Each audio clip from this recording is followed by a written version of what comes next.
بسم اللہ الرحمن الرحیم۔ اللہ تعالیٰ نے اس امت کو جو بہت بڑی چیزیں عنایت فرمائی ہیں اور بعض ایسی چیزیں جن کا کوئی وجود اور ثبوت اب ہمارے پاس نہیں ہے کہ اللہ نے کسی امت کو یہ ادراک نصیب فرمایا ہو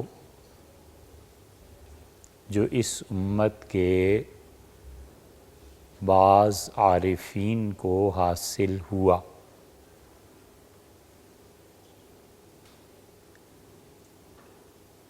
ہمارے پاس تاریخ کے اعتبار سے اور جن چیزوں کا اگرچہ تاریخ احاطہ نہیں کر سکی مگر آثار دکھائی دیتے ہیں، اس معنی میں بھی دنیا میں شاید اس سے پہلے کوئی اتنی بڑی کتاب نہیں آئی جتنی بڑی کتاب مولانا روم کی مثنوی ہے۔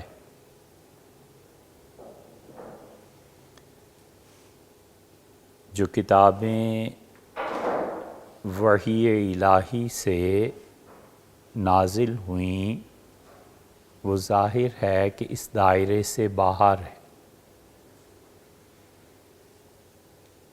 کہ اس میں کسی انسان کی کاوش اور کوشش کو دخل نہیں ہے۔ نبوت ایسی چیز ہے کہ اسے خود ہی اللہ نے اپنے اختیار سے چناؤ کیا اور پھر اللہ نے اس نبوت کے ساتھ بعض اوقات کتاب کو نازل کیا، تو وہ تو معاملہ ایک الگ ہے۔ لیکن جن کتابوں کو کسی انسان نے لکھا اور کسی حد تک اس کی اپنی کاوش اور محنت بھی تھی، ہمارے علم میں نہیں ہے کہ مثنوی جیسی عظیم چیز بھی کسی امت میں کبھی بھی لکھی گئی ہو۔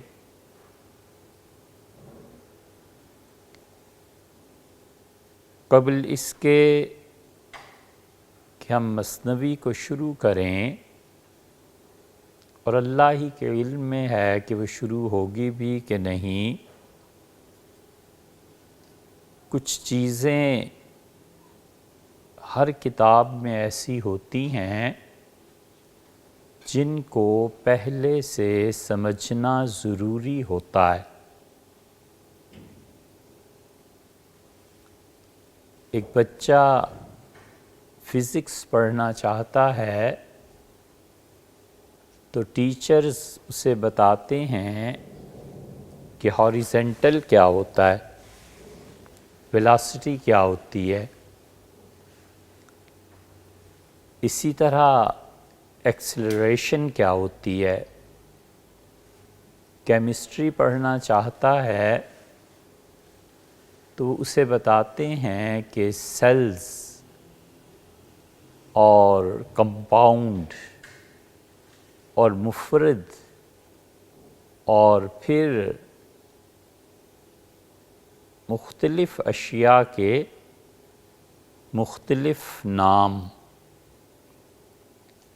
اور ایسڈ کیا چیز ہوتا ہے، وہ ایسڈ کی تعریف پڑھتا ہے۔ ایسے ہی مولانا روم بھی اور ہر آدمی اپنی کتاب میں کوئی نہ کوئی اصطلاحات لاتا ہے تو بنیادی طور پہ وہ چیزیں اگر سمجھ میں آ جائیں تو پھر ان کتابوں کی تشریح اور ان کتابوں کا سمجھنا آسان ہو جاتا ہے، اور وہ نہ آئیں تو پھر آدمی کبھی عبارت تو پڑھ لیتا ہے لیکن اس کے معانی اور اس کے مطالب کی گہرائی تک نہیں پہنچ پاتا۔ اب وہی پتہ نہ ہو کیا چیز ہے تو وہ قرآن کریم کو کیسے سمجھے گا، تفسیر کیسے سمجھے گا؟ اسے پتہ ہی نہ ہو کہ سند اور متن کسے کہتے ہیں تو حدیث کا علم اس کے لیے کچھ نہیں۔ استنباط، استخراج، استحسان، اجتہاد، یہ ساری اصطلاحات فقہ میں استعمال ہوتی ہیں، اور اگر یہ علم نہ ہو کہ ان کا مطلب کیا ہے تو فقہ کی بنیاد کوئی نہیں سمجھ پائے گا۔ اس لیے وہ اپنی اصطلاحات کی تشریح خود کرتے ہیں۔ یہ جتنے بھی بڑے بڑے لوگ ہیں انہوں نے اپنی کتابوں کو اس سطح پہ لکھا ہے جس پہ وہ خود کھڑے تھے۔ تو بعد میں آنے والے اگر اس ٹرمینالوجی کو نہ سمجھے ہوئے ہوں تو اس سطح تک پہنچنا تو بعد کی بات ہے، وہ تو اس کلام کو بھی نہیں سمجھیں گے۔ اس لیے بہت مرتبہ یہ ہوا ہے کہ صوفیہ نے اپنے درجے پہ کلام کیا اور اس امید پہ چھوڑ دیا کہ دل والے خود لکھ لیں گے سرخی اس افسانے کی، آنے والے لوگ خود ہی اس کا کوئی عنوان متعین کر لیں گے۔ نمائندہ جو کسی مکتبہ فکر کا ہوتا ہے بات اس پہ منحصر ہوتی ہے، اور جو نمائندہ نہیں ہوتا اس کی بات کا اعتبار نہیں ہوتا۔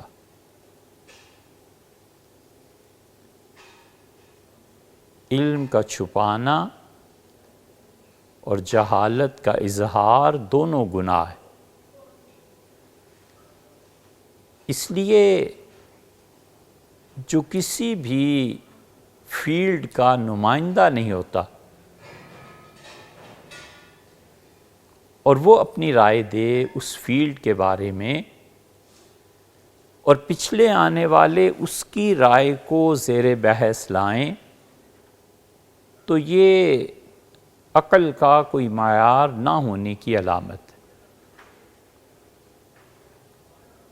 ایک ڈاکٹر گلی محلے کا،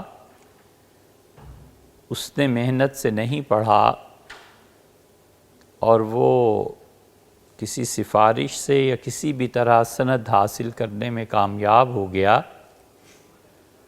اب وہ کسی چیز کے بارے میں اظہار کرے تو وہ میڈیکل کا کوئی نمائندہ نہیں ہے جسے گنا جائے، اور اس کی رائے کو کوئی نمائندہ رائے کی حیثیت حاصل نہیں۔ اس کے برعکس ایک آدمی جس نے ساری زندگی اپنی اسی فیلڈ میں گزاری ہے اور اس فیلڈ کے رہنے والوں نے اسے بڑا مانا ہے اور کسی بڑے ادارے نے اس کی علمی حیثیت کو قبول کیا ہے، جب وہ رائے دیتا ہے تو اس کی رائے کا وزن بھی ہے اور اس کا اعتبار بھی ہے۔ ایک گلی محلے کا ڈاکٹر اور ایک وہ جو آغا خان میں امریکہ کی کسی یونیورسٹی میں 20 سال اس نے پڑھایا ہے، وہ کوئی رائے دے تو اس کا اعتبار ہے۔ فقہ میں ایک عام مفتی کسی مسجد محلے میں بیچارہ مجبوراً زندگی گزار رہا ہے، فقہ پہ اس کی رائے اور صاحب مذہب امام ابو حنیفہ رحمۃ اللہ علیہ کی رائے، دونوں میں زمین آسمان سے زیادہ فرق ہے۔ تو ہمیشہ کسی بھی علم میں جو لوگ رائے رکھتے ہیں ان کی رائے کا اعتبار ہوتا ہے، باقی چھوٹی موٹی چیزیں ہوتی رہتی۔ بچہ سالن کے بارے میں رائے دے اور جس کک کا 50 سال کا تجربہ ہے کھانا پکانے کا وہ رائے دے، تو دونوں میں بڑا فرق ہے۔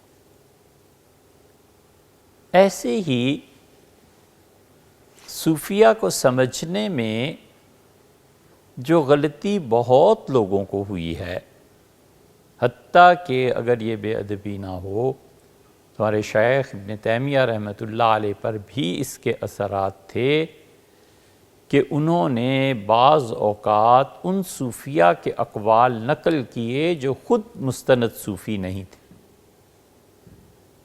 کوئی بات مولانا روم کریں، کوئی بات ابن عربی کریں، حضرت شیخ عبدالقادر جیلانی کریں، حضرت مجدد لکھیں رحمہم اللہ، تو یہ وہ لوگ تھے جن کی اتھینٹسٹی تھی، اور شاید ہی زندگی میں ان کے احوال اور معارف پڑھ کے احساس ہوتا ہے کہ شاید ہی کبھی فضول بات کرتے ہیں، وگرنہ ہر جملہ نپاتلا اور ہر چیز پر ایک منضبط رائے جس سے اختلاف کرنے کے لیے لوگ ٹوپی اتار کے سر کھجاتے تھے کہ اس بندے کو دیکھیں کہاں سے۔ اس لیے کہ سوال کرنا کبھی تو ہوتا ہے اپنے کو فنا کرنے کے لیے، اور سوال کرنا کبھی ہوتا ہے اعتراض کے لیے۔ تو جتنے سوالات اعتراضات پر مبنی ہوتے ہیں اس کے لیے آپ جوابات پہ مشتمل کتابیں بھی لکھتے ہیں تو بھی ناکافی، کیونکہ جو جواب دینا ہے اس کی نیت ہی یہ ہے کہ اعتراض ہے، وہ پھر اس جواب میں بھی نقص نکالے گا، اور اس کا خلاصہ صرف اتنا سا ہوتا ہے کہ جو کچھ بھی تم جواب دے رہے ہو اس سے زیادہ میں خود جانتا ہوں۔ اور کبھی ہوتا ہے سوال فنا کے لیے، بچہ پوچھتا ہے کہ 2 میں 9 جمع کریں تو اس کا مجموعہ 11 بنتا ہے، اس کو کیسے حل کریں گے، مزید اس کا تجزیہ کیسے ہوگا؟ تو استاد کہتا ہے کہ 11 کو آپ 6 اور 5 بھی بیٹے کر سکتے ہیں، اس طرح بھی کر سکتے ہیں، اس طرح۔ تو وہ سوال فنا ہو گیا کیونکہ اس نے سیکھنے کے لیے کیا تھا۔ ایک سوال ہوتا ہے اعتراض کے لیے، اور اعتراض کے سوال کا جواب نہیں بنتا، کیونکہ وہ جواب تو تب بنے جب اس سے سمجھنا ہو، وہ تو اعتراضات کا ایک مستقل سلسلہ ہوتا ہے۔ کیا، کیوں، کیسے، یہ 3 ہی الفاظ ہیں نا سوالات کے لیے۔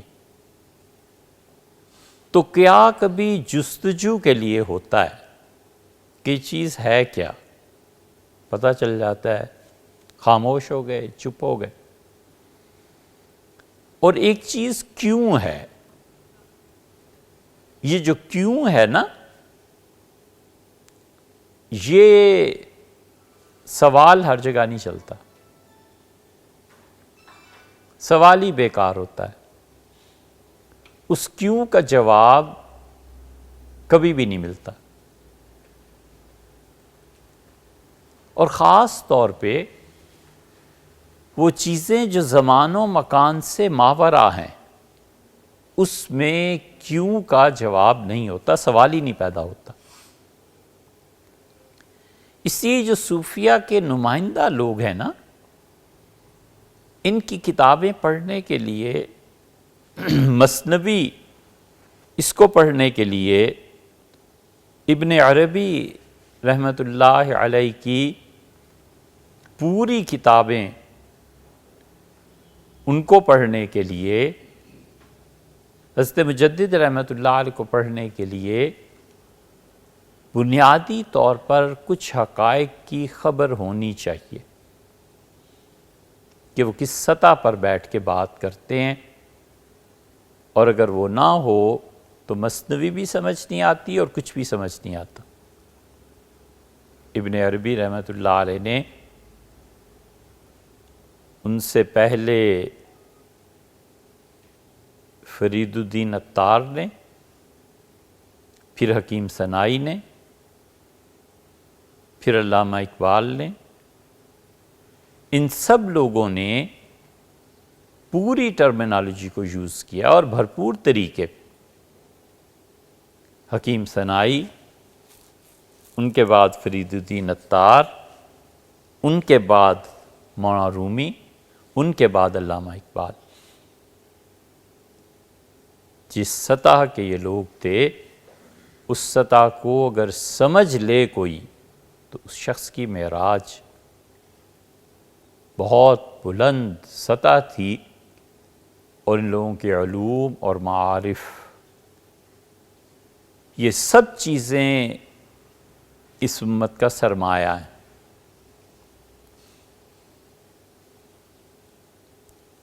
اور انہوں نے اپنی کتابوں میں، مثنوی میں بھی، ابن عربی رحمۃ اللہ علیہ نے اپنی کتابیں ہیں ان کی فصوص الحکم، فص کہتے ہیں تھیوا، فص کہتے ہیں نگ، فص کہتے ہیں موتی۔ سارے سمندر کا خلاصہ موتی ہوتا ہے، اور سمندر سارا سمٹ جائے تو ایک موتی ہے، اور اس موتی کو پھیلا دیں تو وہ سمندر ہے۔ اب ایسی چیز جو سمٹاؤ میں نہ آ سکے اور پھیلاؤ کریں تو نظر سے حد سے گزر جائے اور آنکھ اس کا احاطہ نہ کر سکے، یہ سمندر پہ ہے۔ اور حکمت کی باتیں، معارف، ایک ہوتا ہے عشق اور ایک ہوتا ہے شعور۔ عشق میں احساس غالب ہوتا ہے اور ادراک تھوڑا ہوتا ہے۔ کسی کی موت کے وقت دیکھیں، جس کو جس سے محبت ہوتی ہے وہ جانتا ہے کہ قضاء الہی یہی ہے، وہ جانتا ہے کہ اب صبر کرنا پڑے گا، اس کے باوجود از خود رفتہ اور پاگلوں کیسی حالت ہوتی ہے۔ یہ عشق ہے کہ احساس غالب ہوتا ہے اور ادراک اس کے مقابلے میں مغلوب ہو جاتا ہے، اور شعور کی حالت جب غالب ہو اور احساس کم ہو تو اسے کہتے ہیں عرفان۔ عرفان میں عقل کا بڑا نمایاں حصہ ہوتا ہے۔ اس لیے عارف باللہ جو بات کہتا ہے، اس عارف باللہ کی بات عقل میں کچھ یعنی سمجھ میں آتی ہے، لیکن پوری طرح عقل اسے اپنے اندر سمو نہیں سکتی۔ عقل سے بہت بلند و بالا چیز ہوتی ہے۔ اس سے معارف پیدا ہوتے ہیں۔ حقائق پیدا ہوتے ہیں۔ اور وہ جو راہ ہے کہ عشق غالب آ جائے تو اس میں شعور کا حصہ تھوڑا ہوتا ہے اور قلب کے احساس کا حصہ زیادہ ہوتا ہے۔ اس لیے یہ جتنے بھی عارفین باللہ تھے، حکیم سنائی اور ان کے بعد فرید الدین عطار اور ان کے بعد مولانا رومی رحمہم اللہ اور پھر ابن عربی بھی، اور پھر ابن عربی کے جو شراح تھے، یہ ایک سے ایک بڑا آدمی۔ اسی لیے ابن عربی نے جو فصوص الحکم لکھی ہے نا کتاب، اس کتاب میں انہوں نے بنیادی طور پر اس بات پر بحث کی ہے کہ ہر نبی کی ایک نبوت کا حصہ ہوتا ہے، اور نبوت کے مقام پر اس کا چہرہ نبی علیہ السلام کا خلق خدا کی طرف ہوتا ہے، اور ایک اس کی ولایت ہوتی ہے، اور ولایت میں اس کا پوری توجہ اور چہرہ اللہ کی طرف ہوتا ہے۔ اور پھر وہ بتاتے ہیں کہ ہر نبی کی خصوصیت کیا تھی، اور پھر ان تمام خصائص کے بعد وہ حضرت رسالت پناہ صلی اللہ علیہ وسلم پہ بات کرتے ہیں کہ یہ سارے خصائص وہاں پر جمع ہو گئے تھے۔ یہ فصوص الحکم اور فتوحات مکیہ، مولانا روم کی مثنوی، علامہ اقبال کی ساری کتابوں میں مختلف اشعار، اور خاص طور پہ ان کا فارسی کا کلام، یہ سب چیزیں اس میں وہ اپنی اصطلاحات کو استعمال کرتے ہیں۔ جب آپ اسے پڑھیں گے تو مثلاً ایک لفظ اس میں آپ کو ملے گا، اور وہ بحث کرتے ہیں وجود کی، کہ وجود کیا ہے۔ وجود کو اگر آپ لفظی معنی میں دیکھیں تو وہ جو چیز پائی جاتی ہے، وجود یہی ہے۔ وہ کہتے ہیں کہ وجود کیا ہے دنیا میں یا نہیں ہے۔ پھر وہ اس پہ بحث کرتے ہیں کہ وجود کی حقیقت کیا ہے، اور کہتے ہیں کہ حقیقت میں وجود وہ ہے جو خود سے پایا جائے، اور وہ جو وجود ہے کسی پہ منحصر نہ ہو۔ وہ کہتے ہیں وجود یہ ہے، ہر وہ چیز جو دوسرے پہ منحصر ہو اس کا نام ہے ممکن، امکان، پاسبلٹی، اور امکان میں ہمیشہ اس کا وجود دوسرے سے متعلق ہوتا ہے۔ پھر وہ کہتے ہیں ایک ہے عدم، اور ایک دوسرا عدم بھی ہے۔ حقیقی وجود کبھی عدم سے برآمد نہیں ہوتا۔ حقیقی وجود وہ ہے جو خود سے ہے، اور وجود خود اوریجن ہوتا ہے، وہ اوریجینیٹر سے نہیں آتا، اور وہ خود اوریجن ہوتا ہے، اس کا نام ہے وجود۔ اس تعریف پہ آپ دیکھیں تو اس کائنات میں وجود صرف اللہ کا ہے، باقی کسی کا وجود ہی نہیں ہے، چھٹی ہوئی۔ تو کہتے ہیں وجود ہے ہی نہیں کسی کا، تم جو آئے ہو اور اس کائنات میں جو کچھ ہے یہ سب فیضان کی تاثیر ہے، فیضان کی بھی دو قسمیں کی ہیں ابن عربی رحمۃ اللہ علیہ نے، فیضان قدس اور فیضان اقدس۔ یہ تو خیر مثنوی میں ساری بات کبھی آئی تو عرض کریں گے۔ فیضان کس کو کہتے ہیں؟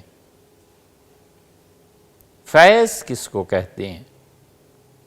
فیض نام ہے، فیضان نام ہے ذات منزہ کی تاثیر کا، اور بس۔ وہ ذات جو ہمارے ادراک سے بہت بلند و بالا ہے، اللہ کی ذات، اس کی جو تاثیر ہے نا، اس تاثیر کو فیضان کہتے ہیں۔ تو وہ کہتے ہیں کائنات میں جتنا بھی وجود پایا جاتا ہے، یہ در حقیقت اس فیضان کی تاثیر ہے، اللہ کی طرف سے جو مخلوق پر مہربانی ہے، یہ اس مہربانی کا نتیجہ ہے، وگرنہ اصل میں وجود اللہ کے علاوہ کسی کا نہیں۔ یہ ہے وحدت الوجود۔ وہ کہتے ہیں تمہارا وجود کچھ نہیں، تم پہلے بھی کچھ نہیں تھے، تم بعد میں بھی کچھ نہیں رہو گے، تم درمیان میں 40 50 60 100 سال کے لیے آئے ہو بس۔ تو یہ جتنی کائنات ہے، یہ سب کی سب اللہ کی طرف سے جو عنایت ہے اس کے نتیجے میں وجود میں آئی ہے، اور اللہ کی طرف سے ایک لمحے کے لیے اس کائنات سے ہٹ جائے اس کا فیض اور اس کی محبت اور اس کی شفقت، سب بھسم ہو جائے، سب کچھ ختم ہو جائے، وجود کسی چیز کا رہے ہی نہ۔ اس کو اللہ کہتا ہے قرآن میں بھی۔ یہ بات جب ابن عربی کے ہاں پڑھتے ہیں تو کہتے ہیں جی یہ کہاں سے آ گئی، اور یہ تصوف میں کہاں سے آ گئی، اور نہیں جانتے کہ اللہ نے فرمایا کہ اگر اللہ اس آسمان اور زمین کی نگرانی چھوڑ دے ذالتا، تو دونوں برباد ہو جائیں۔ یہ جو اس کی عنایت ہے نا، یہ اس کی تاثیر کا فیضان، یہ ہے وجود۔ اس لیے وجود حقیقی کوئی ہے ہی نہیں۔ جب وجود حقیقی کوئی نہیں ہے تو لے دے کے ایک اللہ کی ذات رہ گئی، اسی کو کہتے ہیں کہ یہ واجب الوجود ہے، اسی کو کہتے ہیں کہ حقیقی وجود اللہ ہی کا ہے، اسی کو کہتے ہیں کہ حقیقت میں اس کائنات میں اللہ ہے اور باقی کچھ نہیں ہے۔ یہی ہے جو چشتی حضرات ساری زندگی کہتے رہے، اور قادریہ سلسلہ جن میں یہ وحدت الوجود کا غلبہ ہوا، ان سب نے کہا کہ حقیقت میں اللہ کی ذات ہے اور اس کے علاوہ کوئی نہیں ہے، یہ ہے وجود کی وحدت۔ اور اسی لیے جن شعراء نے یہ کہا کہ ہمارے وجود کا مٹ جانا اور عارضی طور پر آنا، یہ خود اس ذات کے لیے وجود کا اقرار ہے۔ ہم نہ ہوتے تو اس کی ذات کا اقرار نہ ہو سکتا، لغو ہے، فضول بات ہے۔ تم نہ ہوتے تو کیا ہوتا؟ جب یہ کائنات ہی نہ ہوتی تو کیا ہوتا؟ الآن کما کان، اللہ اب بھی اسی مقام پہ ہے جس پہ یہ کائنات نہیں تھی تو تھا۔ اس لیے یہ وجود جو ہے وہ ذات منزہ کی تاثیر سے یہ جو کچھ بھی ہے، اس کو آپ ذلی وجود کہیں، انسان کو مخلوق کہیں، مجعول کہیں، بروزی، کچھ بھی کہیں، یہ سب کا سب وجود ہے، حادث کہیں، اور اسی پہ وحدت الشہود اور وحدت الوجود کی بحث ہے۔ یہ جتنے صوفیہ تھے یہ سب یہ کہتے تھے کہ وجود نہیں ہے۔ جب وہ وجود کی نفی کرتے ہیں تو پھر اس کا نتیجہ براہ راست کے نکلتا ہے کہ جو کچھ اپنے وجود کی نفی اور اس کا ادراک جسے حاصل ہوتا ہے، وہ ڈرتا ہے اس سے کہ نیکی کی نسبت بھی اس کی طرف کی جائے۔ وہ کہتا ہے میرا وجود ہی نہیں ہے تو میں کیا نیک اور کیا چیز، اور اسی سے پھر آگے چل کے گمراہی بھی آ جاتی ہے جب وہ یہ کہتا ہے کہ میرا وجود ہی نہیں ہے تو گناہ بھی کیا ہے، پھر کچھ بھی نہیں۔ پھر وہ گناہ کے لیے اباحت کی راہ تلاش کر لیتا ہے نا۔ یہ ہے مسئلہ۔ اور اس کے مقابلے میں، مقابلہ تو نہیں خیر کہتے، اسی کی ایک اور صورت میں کہتے ہیں کہ کچھ بھی ہو ہم اسی پاک وجود کی وجہ سے ہیں تو صحیح نا، چاہے 100 سال کے لیے اور چاہے 10 سال کے لیے، اسی ذات پاک کی عنایات کی وجہ سے کچھ نہ کچھ تو ہے نا۔ یہ جو کچھ نہ کچھ ہونے کا تصور ہے نا، یہ وحدت الشہود ہے۔ وہ کہتے ہیں یہ ہے، ظہور ہوا ہے، شہادت دی ہے، گواہی ہے۔ غالب نے کیا کہا؟ اس کا اصل شہود و شاہد و مشہود ایک ہے۔ اصل شہود و شاہد و مشہود ایک ہے، یعنی سارا معاملہ ذات باری تعالیٰ پر ہے، دیکھنے والا بھی وہ ہے، جو کچھ وہ دکھاتا ہے، اس کی تشریح بھی آتی ہے، جو کچھ وہ دکھاتا ہے وہ بھی اسی کے حکم سے۔ اصل شہود و شاہد و مشہود ایک، اور جو گواہیاں اس پہ پڑتی سب ایک ہی ہے۔ حیران ہوں پھر مشاہدہ ہے کس حساب میں، کمال کا شعر کہا، وہ کہتا ہے میں حیران ہوں کہ یہ جو مشاہدات میں پڑھتے ہو تم، یہ کس حساب میں ہے؟ اصل تو واجب الوجود حق تعالی شانہ ہے، بس اس کا ہی وجود ہے، اس کے علاوہ کچھ نہیں۔ اس وحدت الوجود کا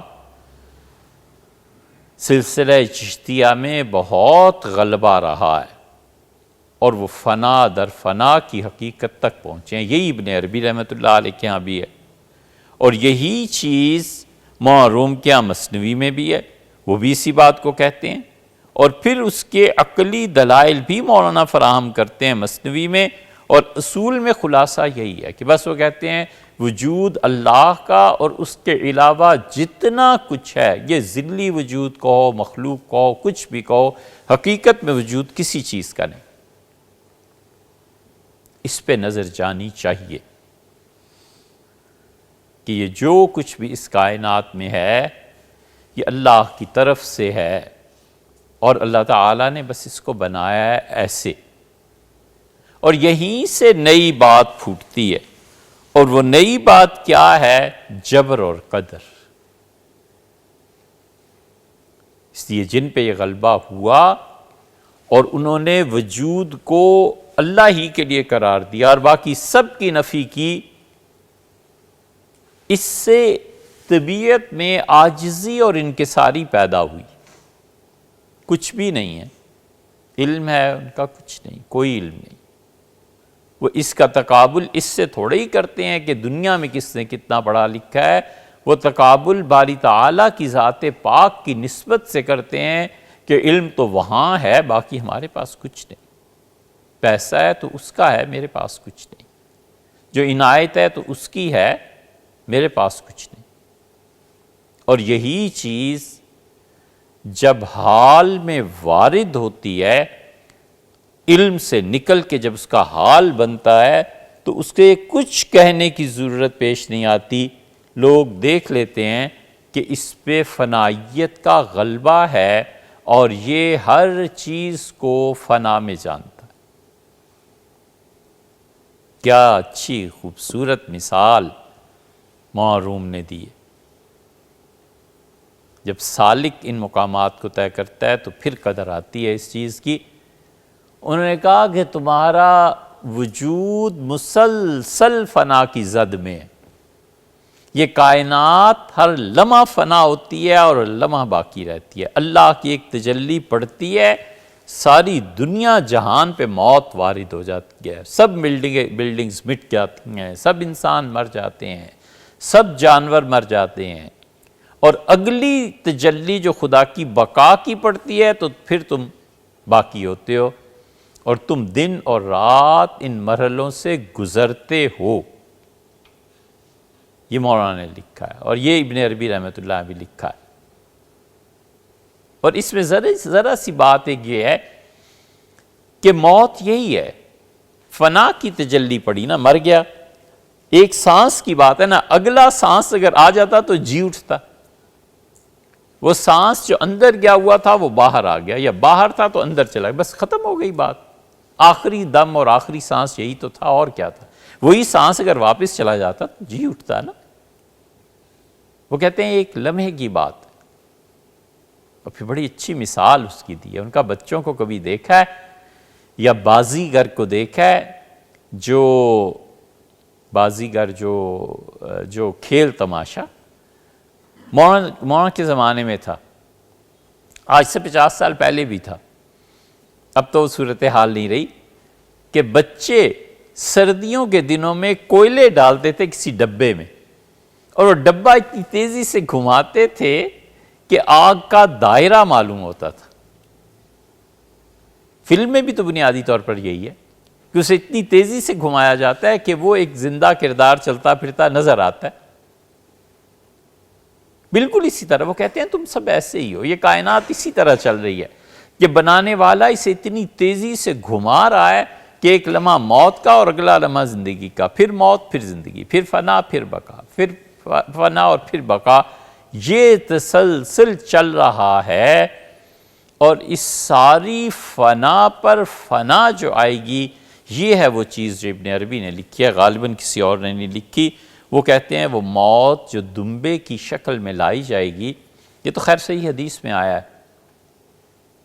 رسالت میں آپ صلی اللہ علیہ وسلم فرمایا کہ اہل جنت اور اہل جہنم کے لیے سب سے زیادہ خوشی اور غمی کا دن وہ ہوگا جس دن جنت اور جہنم کے درمیان میں ایک دمبے کی شکل میں لا کر موت کو ذبح کر دیا جائے گا، اور کہا جائے گا دونوں طرف کہ آج کے بعد کسی پہ موت نہیں آئی.